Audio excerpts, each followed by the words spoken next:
Hi, welcome to Azure User Group Sweden. Thank you for joining us today live from my home office. And hi, Håkan. Good morning, Jonah. How are you? I'm doing great. Great to be back after I missed the last few sessions, I think. And I appreciate you hosting the event we had with Tore last Yes. time about Azure development. Yes. How are you doing since the last session? Yeah, it's been great. It's kind of cold. It's just a couple of degrees, 4 degrees outside and cloudy, but otherwise Yeah. it's fine. We have a very boring weather right now, but I can see that it's really autumn. And I think this Sunday or tomorrow we're going to be changing our time zone back to winter time. But everybody, I hope that you're having a good time wherever you're watching us or recorded or live later. But today we're back with an interesting session and a special guest.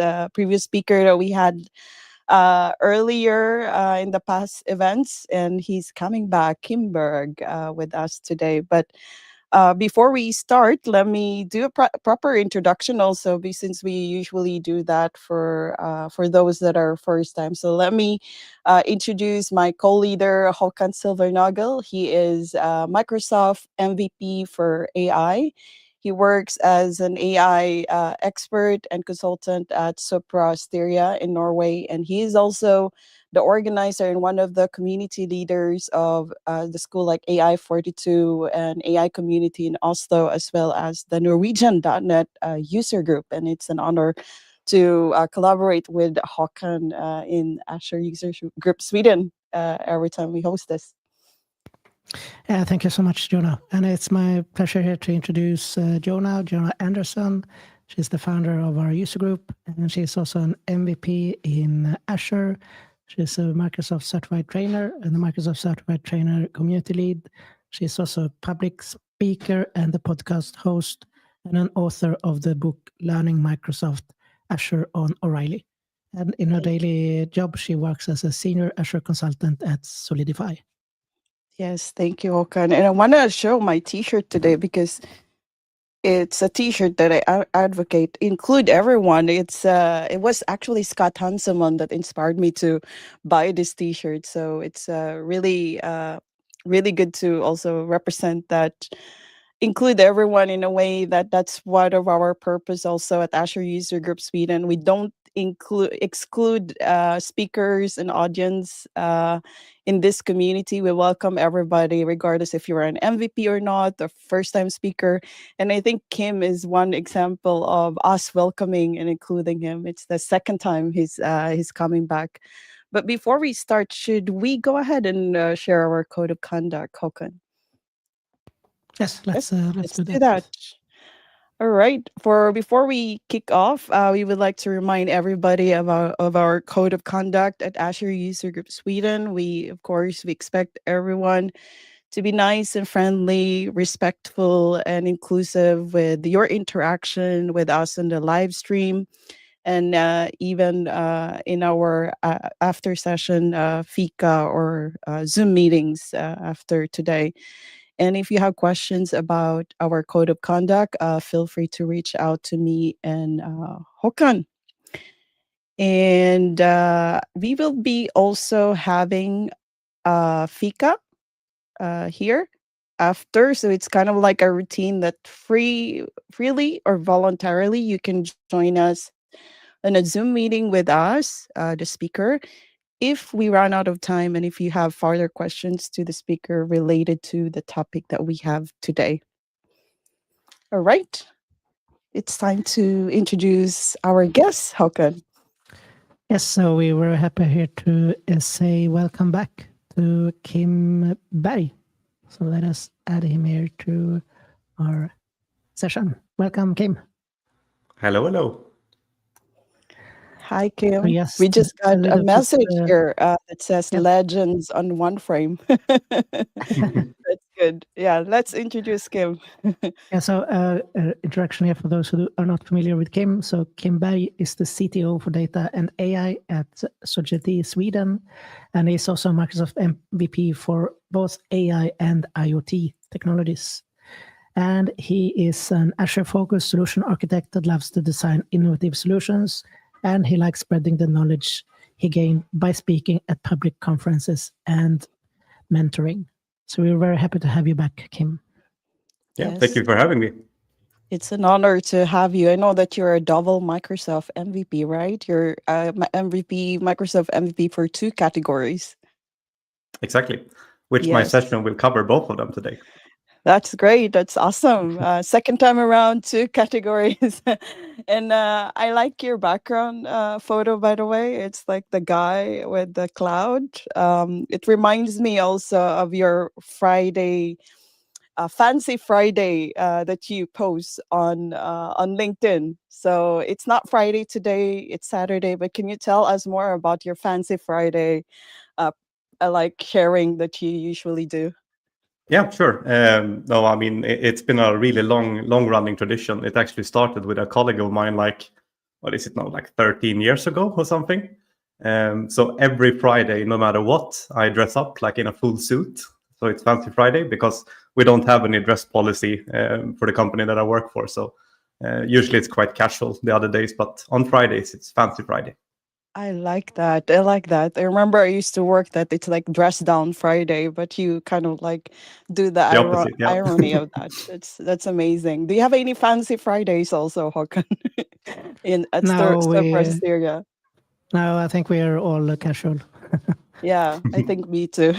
since I work at home, and if I work in the office, then it's gonna be fancy any day. Okay. Anything you want to share, Kim, before we kick off your session? Share to our audience. No, nothing. I think No? I'm ready to get started. Okay. Do you want to have your questions on the go, or you want it after? I think it's better to just interrupt me if there are any questions during the presentation, and if there are any questions afterwards, we can take them as well. And then, as you said, the fika as well works. So yeah, but just do them as you want. Yeah. All right, that's awesome. Thank you. So let's put your presentation on stage, and good luck. And Yeah, thank you. Good. Yeah, so let's kick it off. And as mentioned there, I'm the CTO for Data and AI for Society Sweden. And the session today will be about Edge AI, so how you can do smarter IoT for instant insights. So it's pretty much covering, as mentioned there as well, both of the categories that I'm MVP for. So it will be how you run AI on IoT devices and out on the edge. And what is the edge then, to kick it off, and why is Edge AI important? Well, there are multiple things.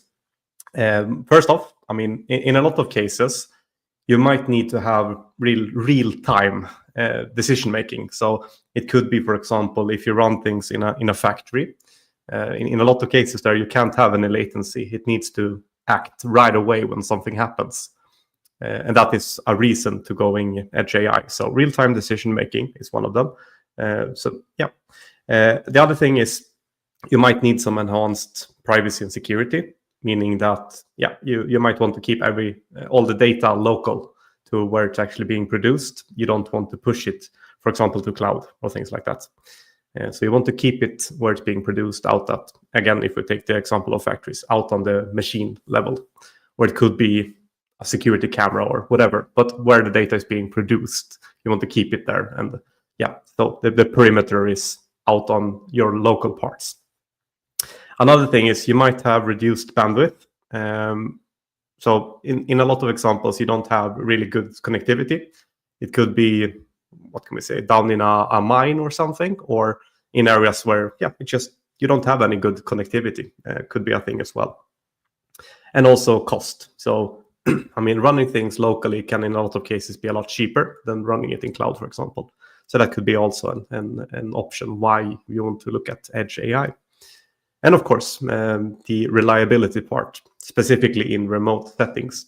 Because in some cases, it could be not even that you have like poor or reduced bandwidth. It could be that you don't have any bandwidth at all. So you have no connectivity at all. So in offline scenarios, of course, Edge AI could be a really good option to look into. It could be something to do. And about this edge AI, it's actually been quite hard to run edge AI before, but now it is viable actually. And why that is because nowadays you have a lot more powerful hardware. There is a lot more like smaller, faster models than there's been before. And there's been a lot of runtime optimizations. And I will cover all of these things when we go through later in the presentation as well. But these things makes edge AI viable nowadays. That hasn't been before. So it's been viable in some scenarios, but now it's a lot wider what you can do with it actually.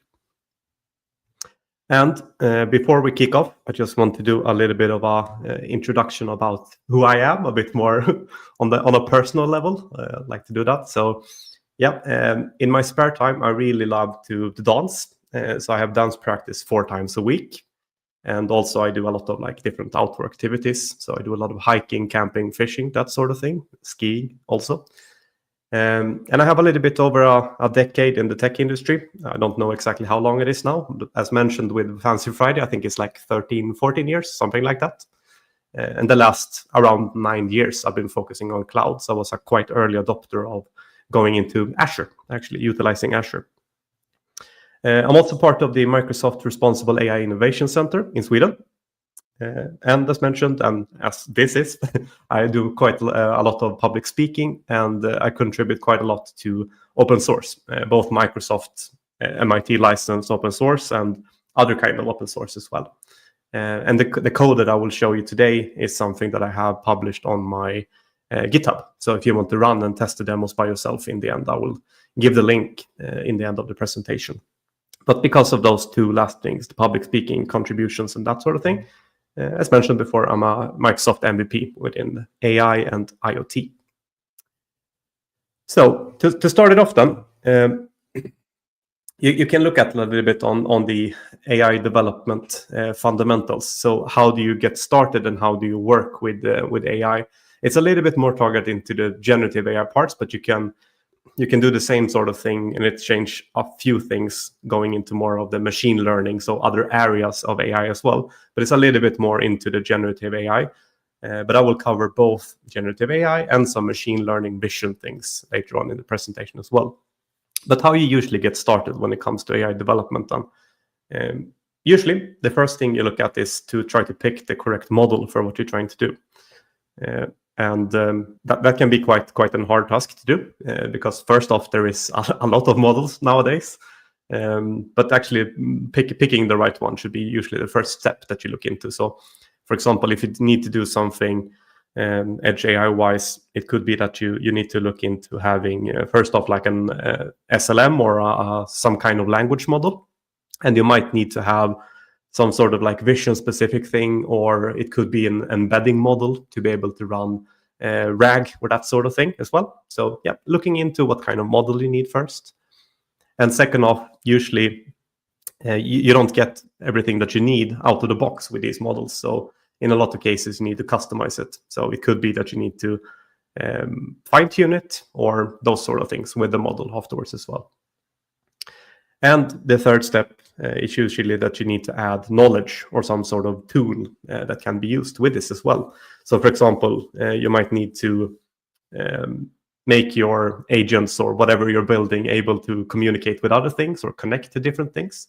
So then you might need to add in some tools or that sort of thing, or add in knowledge in your specific use cases for your company or whatever. And the fourth step, then, orchestration. So how do you orchestrate your solutioning in a bigger term? So how do you actually run it fully when you productionize it?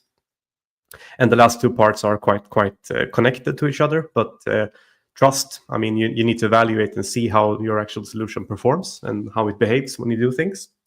And last off, of course, observability. So it could be both performance-wise or if it's actually following your guardrails or that sort of thing as well. Yes. And if we jump on then, so how Microsoft has decided to go into this area of edge AI. It's quite recently, actually, that the things that I will show you now came out. I think one of the things I will show you is something called Foundry Local, which was released, I think it was at the last build when they announced it. And now it's out, and I will show you hands-on how it looks. So I will jump into demos quite soon about this. But what Foundry Local actually is, or just how Microsoft sees this area in general, is they're bringing together a lot of different assets to be able to democratize AI and how you run it, edge AI-wise. So one of the things is it's involving Foundry just in general. It can be Azure AI Foundry or Foundry Local or whatever, but it provides you with a lot of models. It's both things that you can run on your local machine and if you want to utilize cloud. So that sort of thing. And it's being utilized by a lot of different companies. I think it's quite more than this number now, actually, but this is the last I saw about it, 70,000 plus organizations. But another big thing as well with Foundry Local and what Microsoft has done is they're utilizing something called Onyx.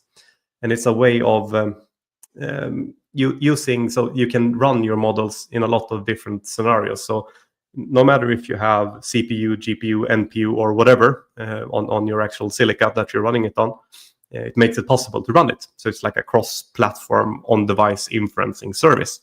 And I will go a little bit deeper into that later on, but it's utilizing Onyx, at least, something that I can say, which makes it a lot simpler to run models and things on your local machines, or if it's an IoT device or whatever. And of course, then you have the Windows on-device models. For most of them, you need to have a Copilot Plus PC. I don't have that, so I can't show you that much, sadly. But there are some different APIs and things you can run as well. And there is a specific ML runtime that makes it possible to run on Windows devices, no matter if it's a Windows server or if it's a laptop or whatever. So you have like hundreds of millions of devices that are running Windows, which you can do this on then. But jumping in a little bit more into one of the things that I mentioned there, Foundry Local. So what is Foundry Local then?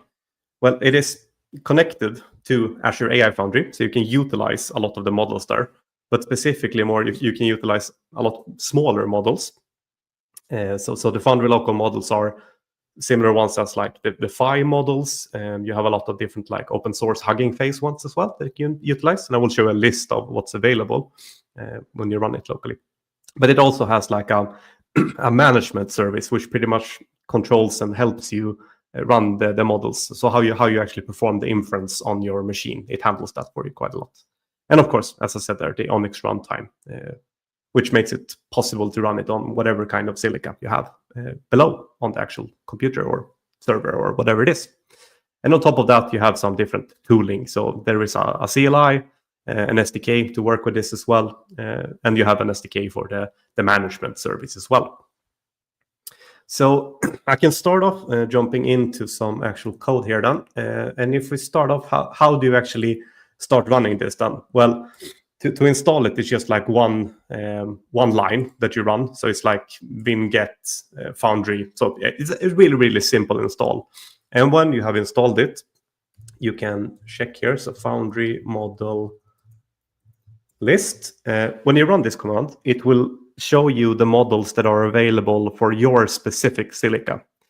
So in my case, I only have a machine with the CPU. I don't have any powerful GPU or NPU or anything like that in my machine. So it will show me GPU-specific models that can run on CPU. So we run that. And it will check first, of course, if the service is started or not. And in this case, it was started. And it will list all of the models that are actually available on your machine. So if I want to run any of these ones, let's say I take a really small one. We can take the, let's see, which one should we pick?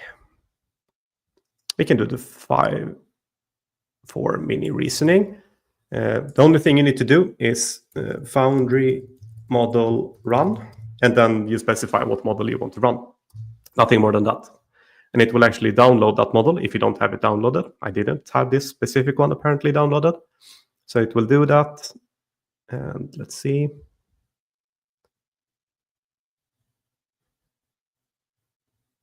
If it takes too long, I will just use some other model, but let's wait a little while. Now it says 52 seconds. It's too long. I don't want to wait. So let's pick some other one that I know that I have. Let's do that one. It's a really small Quen model. And that one I had. So it's just loading the model and prepping it for inference, and now it's ready to use. So here now I have the model running locally on my machine only. So what can you say then? What is the meaning of life? If you ask it that, yeah, it will give you a response. As normal with models. So now it's running in inference and I have the model running on my machine. But if I ask like a follow-up question here now, is it 42?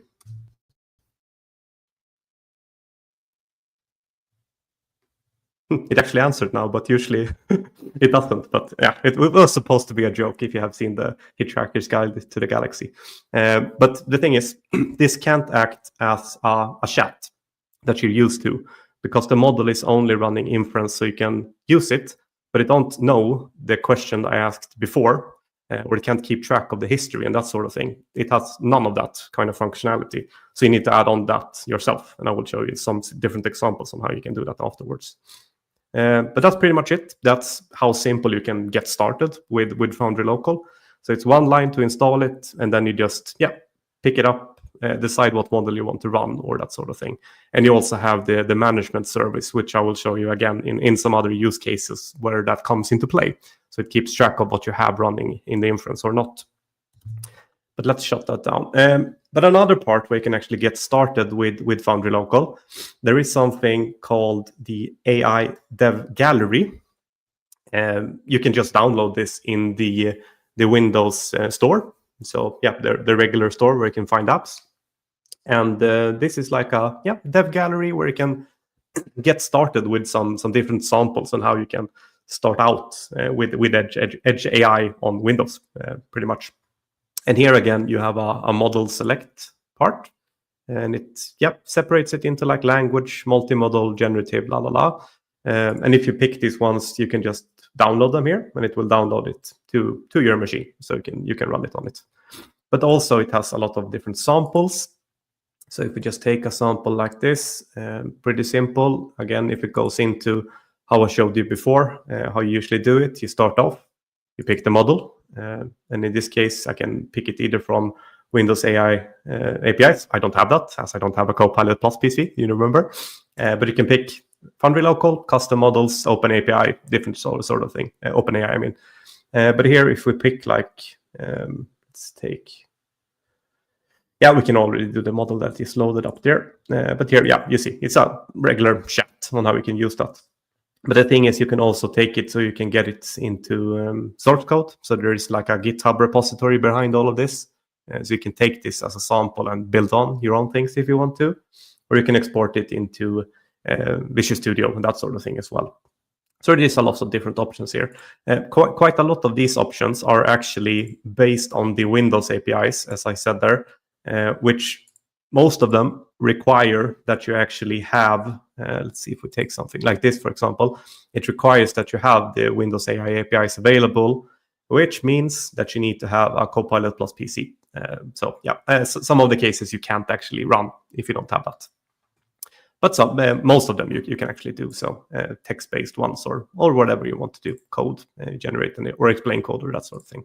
And again, you get the code examples on the side, so if you want to take it further and then build it into your own solution, it's a starting point where you get started from, pretty much. So that's another recommendation which I can give to you that you can start using if you want to. But if we get back a little bit to the presentation, so that is a little bit about Foundry Local, and I will show you a lot more on what you can actually then take to inspiration and then build more with it. But another thing, as you see on the left side here, you have also Windows AI Foundry. Naming is something that's not the strong suit of Microsoft, I would say. It's a little bit confusing, these terms. But you have Azure AI Foundry, cloud-based. You have Foundry Local, which is the things that I'm showing you now, which are models, help you with the runtime, that sort of thing. And then you have Windows AI Foundry. And Windows AI Foundry takes it a step lower below as well. So it's how you run using these like AI models and things specifically on Windows. So it's Windows only. So Foundry Local, you can run on both Mac and Windows or whatever you want to run it. I think it's only available on those two at the moment, actually. But Windows AI Foundry is, of course, Windows only, a little bit more specific. But it has the same kind of tooling, which you get from the other one. The only exception is you have the bottom one here, Windows ML. So it's a little bit more extensive on what you actually get into this, but it's quite similar.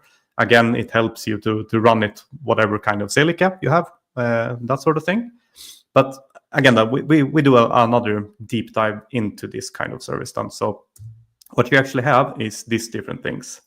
And if we start from the right here, first off, you have like built-in AI APIs. Some of them I showed you there, but it helps you pretty much to integrate AI functionality into your apps, as the example I showed you, and more things in there as well. So you can do it with like natural language, vision things, and a lot more that is included as well.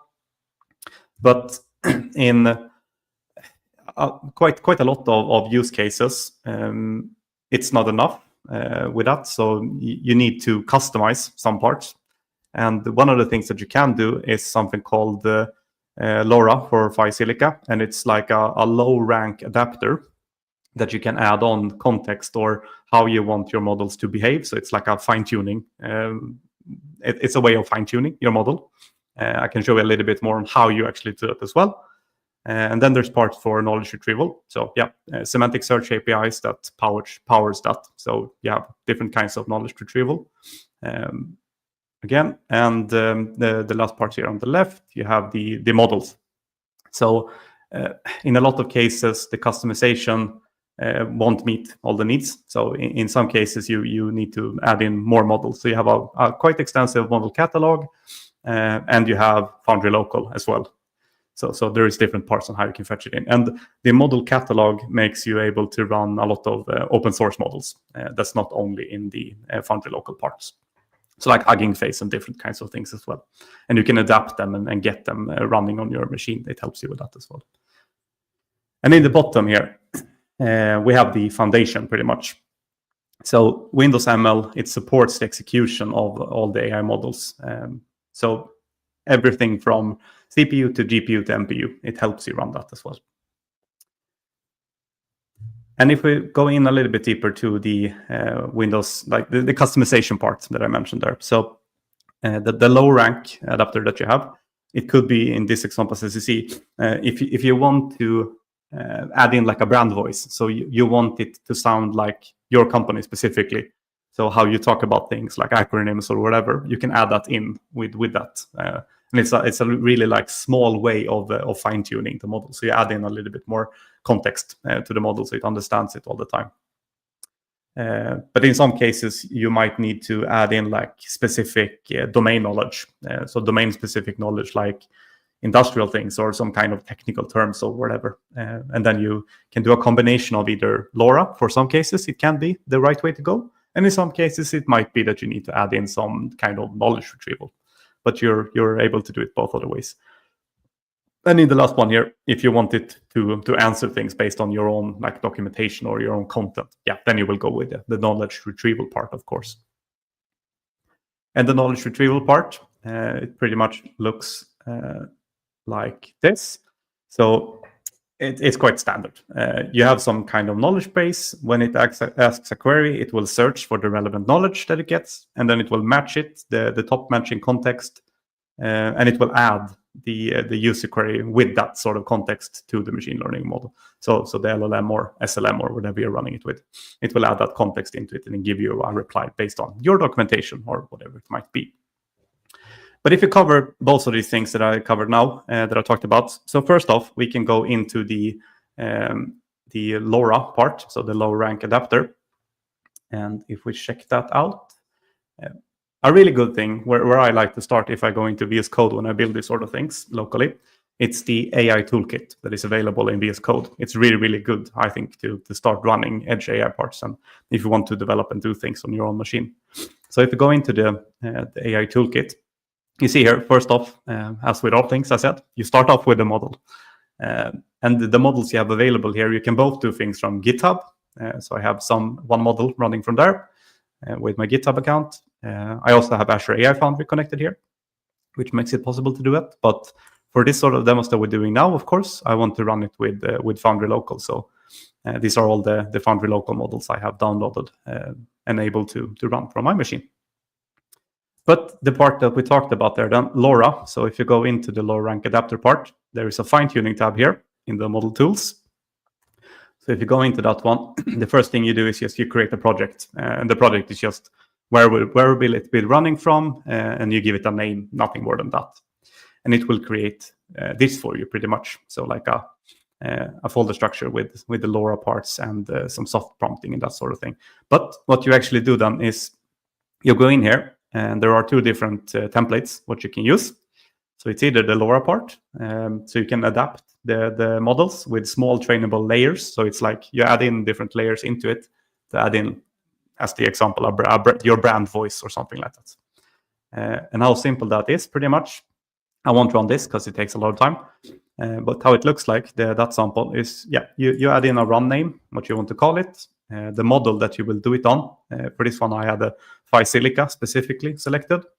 And then you select a training data set and you select a test data set.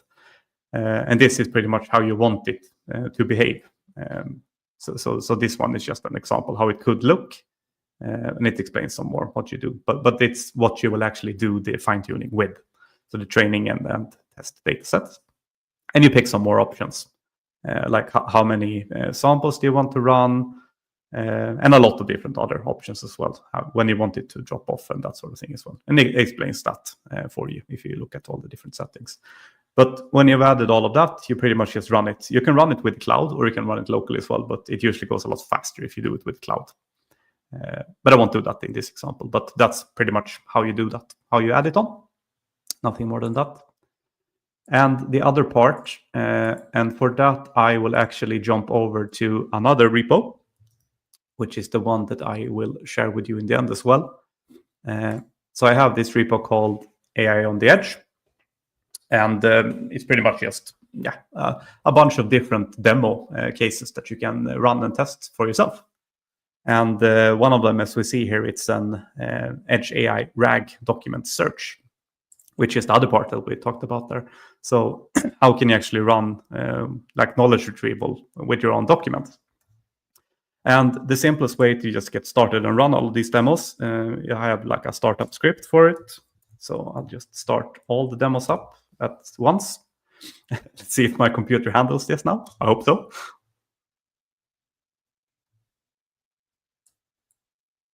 Yep, all demos are running. And let's start off picking this one. So the document search one.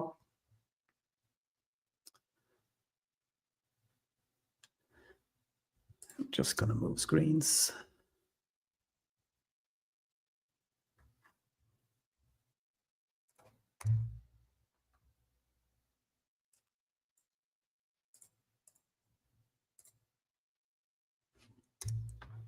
It's still loading, so just a sec here.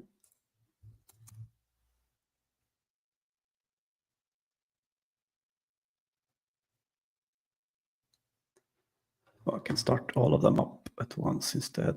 I hope I'm not lagging. It doesn't look like it, at least what I can see.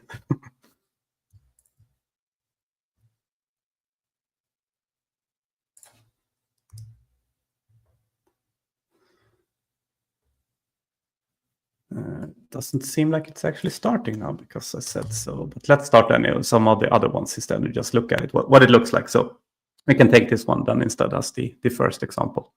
So these demos, this is one of them. So it's just a chat playground pretty much. You can pick and choose different models.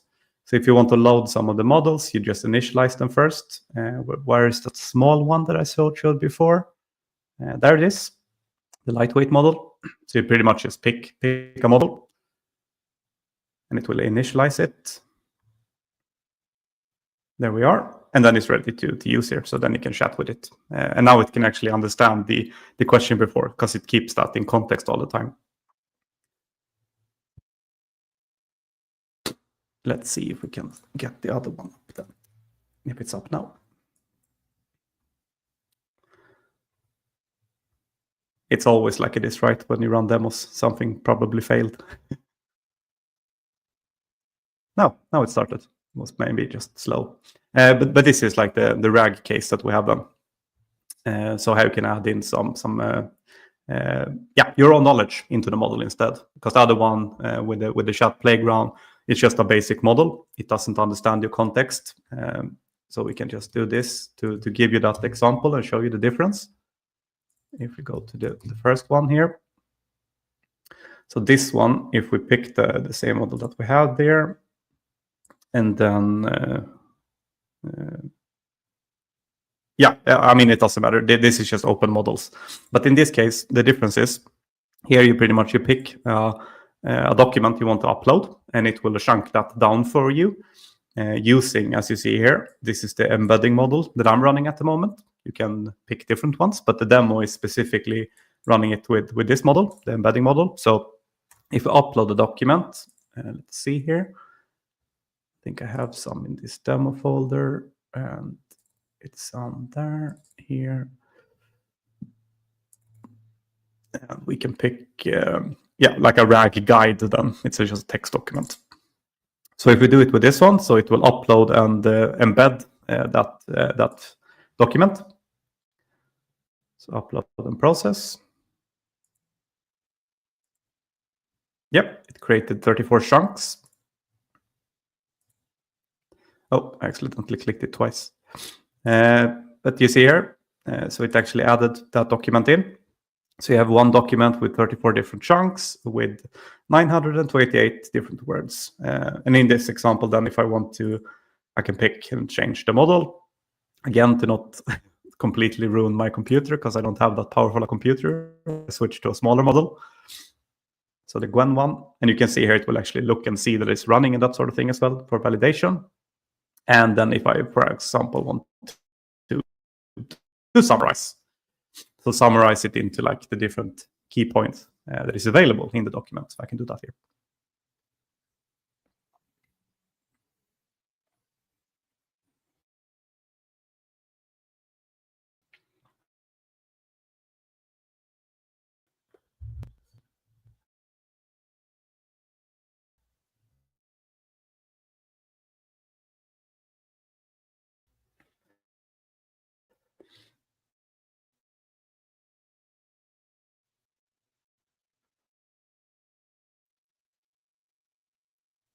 Oh, I think it looked like it disconnected for a little while there. I think I'm back now. Yeah, good. Again, if you're running it on quite an not powerful computer, it takes up quite a lot of the power for the computer. So yeah, sorry for the short disconnection there, but I think I'm back now. It looks like it at least. But here you see, here we have a summarization now. So it summarizes what's in the actual document. And yeah, looks good, what it is. And you can pick and choose the different ones if you want to change it up. So that's like a really simple example of how that looks like. And we have some other ones in this repo as well. So as you see, the different ones, now it actually added in. So for the documents, you can see the metadata and the embeddings is now added into this specific one for the new document that I ran it on. So I ran the embedding on that one specifically. But there are different other ones. Some are just being pretty much simulated. So the quality and the IoT sensor ones are just simulating different things. But we have another one for a smart camera. And if we check that one, let's go up and see what port is running on. That one. So this one would just show on my secondary camera, so another camera. And it will just load a model as well and do like a person detection thing, pretty much. Really simple, but it just detects a person or not. So if I block it and I don't see a person, it will change it. So you see there, it's actually framing and looking for people in the frame where it's loading it. So that's what it's doing. And I'm planning to add, as you see here, more things into it so you can detect different kinds of things like vehicles, object detection, or whatever. Yes, and I will show you a real example on how this can look like in some other scenarios. So a real case where this has been used. Good. So that is those two different things that I showed you. And another thing about Edge AI that is not generative AI, but something else, is that you can run machine learning cases as well. And this is something for Microsoft, how they see that. So they say like machine learning everywhere, and how it can be used. So I'm going to talk a little bit about a specific case. So as you see in the bottom left corner here, you can run. So when you do training and that sort of thing, you can actually run the inference out on premise.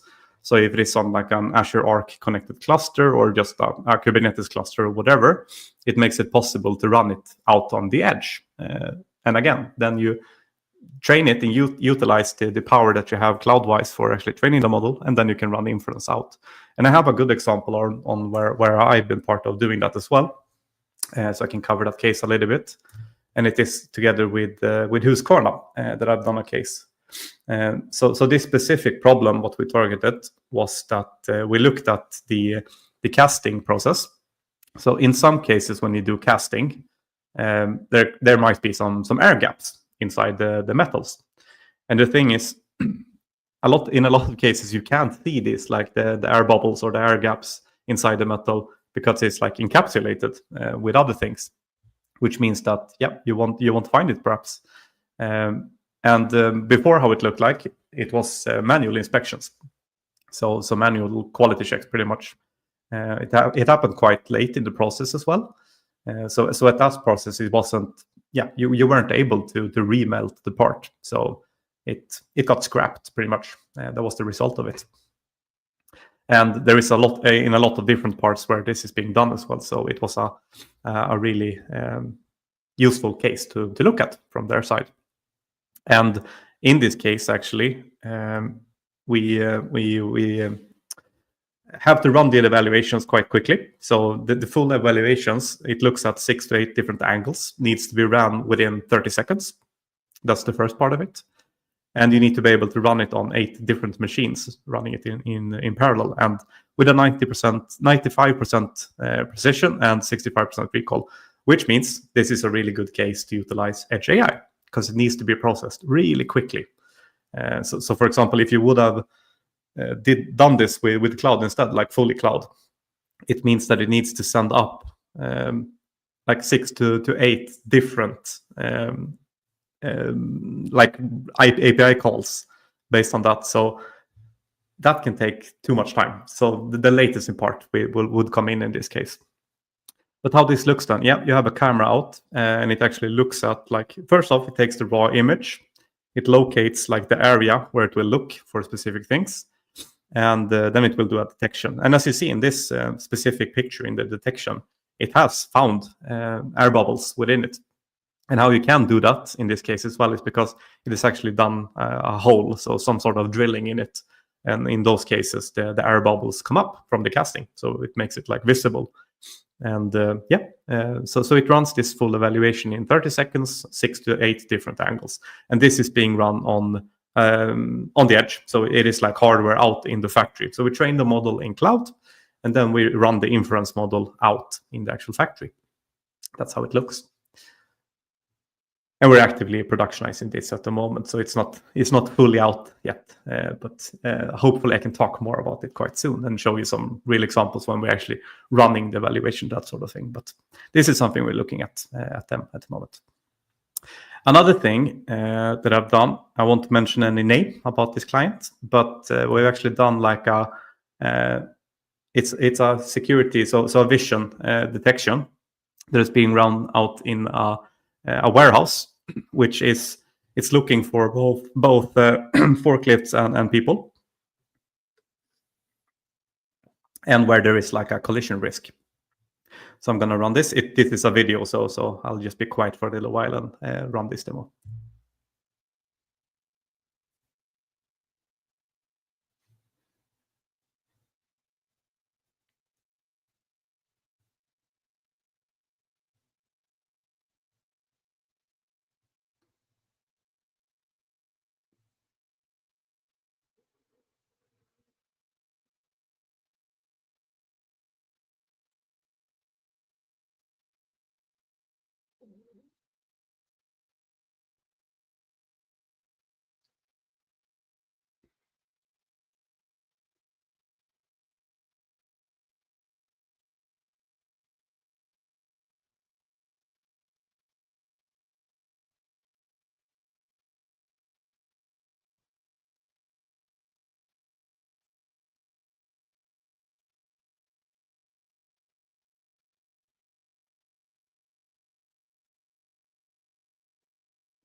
Yeah, so that's a use case for safety reasons ran in a warehouse. So you could take the demo that I showed you before and build that onto that. So this one, let's see, which one was it? The camera one, as you saw before, at least. But you can take that and build that on, and that could be a solution like that, because it's utilizing the exact same technology, pretty much, detecting different things.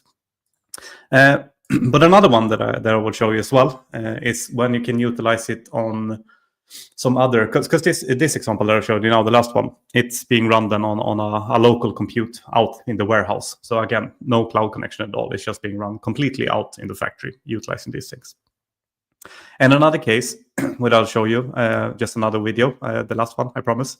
It's about running it with drones, pretty much. So how you can detect different kinds of faults or scrapes or things on an airplane. That is a case that we have been running. So I'll just run that video as well, another case as an example.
So yeah, there we have another case, just an example, being run with drones to detect like errors and things out on an airplane, which is being run and used by an airplane company.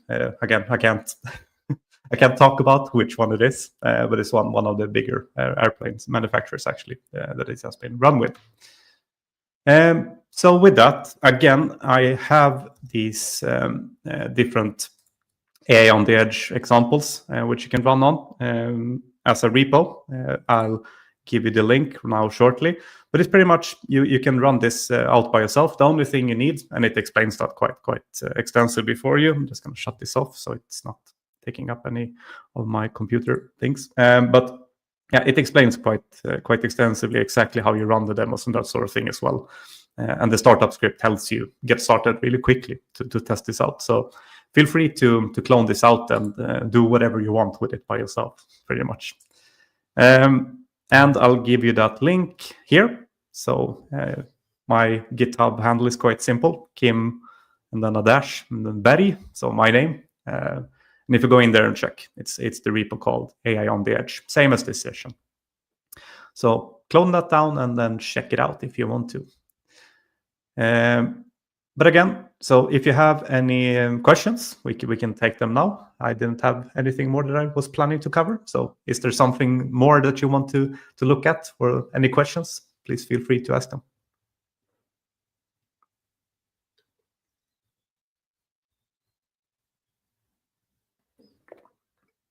Thank you so much, Kim, for the awesome presentation. Yeah, I was literally like typing the GitHub link so I can share it on the chat, but I got it. Thank you so much for the great presentation. We do have one question. I'll shoot from Taku Susuyama. Could you tell me the minimum PC specification required to run Windows AI Foundry? I don't think there is like any specific minimum like specification. I think you need to run it on. I don't have it in my mind. I can send you the link for it. So if you just go in and check the Microsoft Learn docs for Foundry Local specifically, or Windows AI Foundry, the specifications are there. But to utilize quite a lot of the on-device silica, so the PHY silica parts, it's only available on Copilot Plus, those kinds of specific PCs running that. But I think to be able to run Foundry Local and Windows AI Foundry just in general, I think the only like specific specifications are that you need to have it on Windows 10 or 11. I'm not really sure. You can just look that up as well. But you don't need a really powerful machine. I mean, I have a development machine, but it's not a really powerful one. Sure, it crashed my PC for a little while now, as you saw, but but I ran all of the demos at the same time as well, and all of them are using different like AI things. So and I also have this up and that sort of thing as well. So you don't need a really powerful one. I have a Lenovo X1, the Carbon one, so it's not a super powerful one, and it only has a CPU. So most likely you can start using it and run it by yourself now right away. That's good. Thank you, Kim, for that. That's the only question we have. I do have questions, but I want to like show up that we have actually fellow MVPs supporting us on the session. We have Side joined us. We have Nikos saying hi. We got also like terrific feedback about your session as well. I do have a question, but maybe we can ask Håkan. Do you have any question, Håkan? I know this is also your space. Yes, I just had a question here, because you mentioned here, Kim, that these models could be run on Windows or on Mac, but this Linux, is that also available, or is that outside of the scope? As far as I know, it's only on Windows and Mac. I haven't seen any announcement that you can do it on Linux yet. And that's Foundry Local, that is. So I haven't seen an announcement about it. I can double check.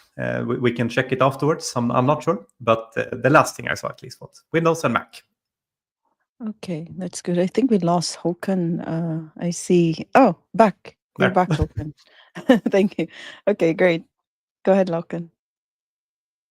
No, thank you for the answer. Yeah, I have a question. My next question, since while we're waiting for others to give us like raise more questions, like, I mean, it's very fascinating how you could do with Edge AI. Impressive demos, Kim. I like all your demos. I did share the link as well. But my question is, if you're a beginner, like, what are the things they need to think about like in terms of cause, for example, because you can do this cool stuff and build different things, but as a beginner who wants to try, what are the things, top 3 things or top few things they need to think about before they get started developing with like AI on the edge, just like what you did? I would say, and yes, this is just my view on it in general, not only for Edge AI, but just AI, whatever, wherever you're running it. I think just start looking at it from like a problem perspective. So the same way as how I mentioned it about the Husqvarna case, if you have something that you feel is like a hurdle or something that is hard to do for yourself, take it from that perspective instead. Don't start with the technology part, or think about something. Oh, this is something that is like problematic for me. I want to solve it, and try to target that specifically. And then just get hands-on and start building with it. I showed you a lot of the different examples of where you can start. It's really good to either go into the AI gallery part that is available with samples and code. You can go into the AI toolkit and start utilizing a lot of different things there on what you can run. You can build agents in there and a lot of different things as well. So those 2 parts is a really good starting point. Or just in general, I mean, think about something you want to solve and start building it. There is a lot of help to be done about it as well. For example, a lot of the repo that you saw there that I showed you now, I've built some of those demos, not all of them, but some of those demos is just like vibe coded. So I did it with Copilot. So it's AI built AI, pretty much. But of course, I finalized and fixed it afterwards because it didn't do a super good job, I think. But that's the starting point of what I did for it. So I wanted to have like different things utilizing Foundry Local and the Windows AI Foundry parts as well. And I started building some demos based on things that I thought about, like, yeah, for example, if I want to detect different objects, as the example I showed you, like forklifts and person, what could be a starting point and I need to do? What do I need to think about when I build that solution? And I did that as a small part. And some quality parts as well, like factory things. And if I want to build something RAG-wise, I want to chat on my own documents and do the embeddings by myself. Yeah, where do I need to get started? And that's where I built that demo as well. And so those demos that are available, there is just some parts that I saw as like things to solve that I see problematic for a lot of the clients that I work with. And I just started building them pretty much. So yeah, use those two things to get started and then get hands-on. That's what I always recommend. Start doing things. That's great, and I do agree with that. And did you know if there's like a sandbox? Because I know AI can be very expensive, just like cloud. But do you know Not if if there's it's like Edge AI. what? Edge AI? Yeah, Edge AI. Is there like any sandbox? I mean, it's not easy maybe for anybody like a student or beginner to just like get started with this. But do you have any like That's the good recommendation? thing. Yeah, that's the good thing about it. You don't need to worry Yeah. about it the same way because everything is Oh, just running on your local machine, so you don't pay that's anything for good. it. Foundry That's Local really is good. completely free, so you can run all of those demos I showed you. They cost zero. It only utilizes your machine, and it costs nothing. Okay, that's good because I did have a talk just this week about Azure AI Foundry, and I did was asked about like how will it cost me? Like, do I need to have an Azure subscription? And they are like IT students and they want to start. So this is really good information. Thank you for sharing for that. Yeah, so AI Foundry and all of these things, Foundry Local, it Yeah. costs nothing. You can just install it, start running it, building things. It costs nothing. It will only Okay. utilize. Of course, you need a PC to run it on, Yeah. but that's it. That's it. Other than that, it's no cost. A good enough powerful PC that it survives running. We were a bit worried you were gone for like a few seconds, but Yeah, you came back. Yeah, so I think I'm very interested about the Windows local as well. So I'm gonna be the one following your repo as well, and also to our followers or watchers live or recorded. I did post the link to Kim's AI on the Edge repository, and feel free also to reach out Kim anytime if you have questions and good use cases you've shared, Kim. yeah. No I more had the last questions. slide about that in the end. So if you Oh, want to connect where I actually yeah. post a lot of my things and that sort of thing, if you want to follow me as well, that is just a QR code to my Yeah. LinkedIn, where Yes. I'm most active on LinkedIn. So you can go in and follow me there And if you want to. yes, and watch for Kim's Fancy Friday looks every week. Every week. I didn't do Every it week. this week, but it's because I'm a little bit Huh. sick, as you can hear. Sometimes you can skip the consistency then. I didn't work properly, so it was no fancy Friday, You were and I on just got back from vacation. Rome. Yeah, exactly. Yes, we did get thank you so much for your answer. That's from Taku Sukuyama. Thank you for joining us. And also, we have citing Kim next season, MCP and IoT. All right, we have friends joining us. Yeah, Amazing. I have a session about that is in the plans, but it hasn't got accepted anywhere yet. But yeah, I do have a session Oh, about that. How you they should use accept the it. yeah, I have a session about how you utilize the AI toolkit specifically, and in there I cover quite a lot about IoT, Mhm. MCP, and agents in combination. How you build that. Yes.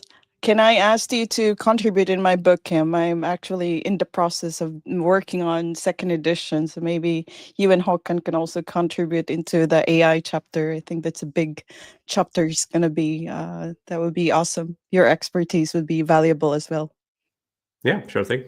Yes, I think we're good, Håkan. Right? Yeah, did we post the link to the Azure Fika?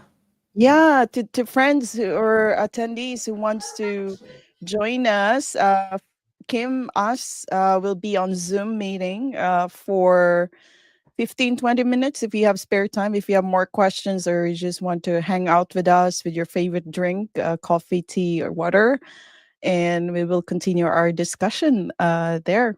And otherwise, any final words, Kim, before we say bye to our audience, community? No, just thanks for listening. Yes, thank you so much for your time. I appreciate it, and your time is valuable for us, and your knowledge as well. And before we end and say goodbye, I want to share about our upcoming session in 2 weeks. We're gonna have another speaker, another MVP, Oris Babik, security architect at Cryon, telling us or sharing about security this time. So best practices on Microsoft Intra ID delegation. So watch out for our event announcement for that. Oh, happy weekend, everyone, and see you on our Zoom meeting, which we will connect right after we end our stream. Have a great weekend. Bye. Bye bye. Bye.